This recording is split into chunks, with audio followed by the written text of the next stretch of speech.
লাগে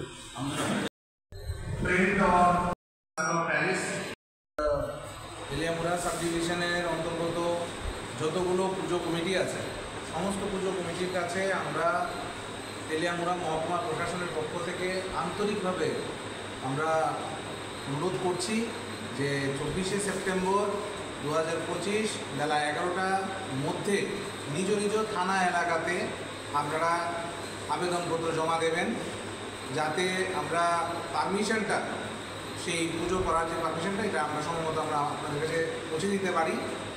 আর কিছু pollution control বোর্ডের কিছু বিধিনির্দেশ আছে, সেই বিধিনির্দেশিকা যাতে আপনারা সঠিকভাবে পালন করেন সেটার উপরই বিগত আজকে আলোচনা চক্র হয়েছে। আর ভেহিকেল বাসের ব্যাপারে আমাদের এসডিপিও তেলিয়ামুড়া সংক্ষিপ্ত আকারে বলেছেন যে ভেহিকেল বাস নিতে গেলে আপনাদেরকে অবশ্যই 24 তারিখের আগে দরখাস্ত করতে হবে, যাতে ভেহিকেল পাসটাও সময় মতো দিয়ে দেওয়া যায়। সবচেয়ে যেই উদ্দেশ্যটা সেটা হচ্ছে পুজো সবার আনন্দ কাটুক, ভালো কাটুক এবং যাতে সুশৃঙ্খলভাবে আমরা এই পুজোটা সম্পন্ন করতে পারি তেলিয়ামুড়া সাব ডিভিশনের আন্ডারে। তার জন্যই আজকে এই প্রেস ব্রিফিংয়ের আয়োজন করা হয়েছে।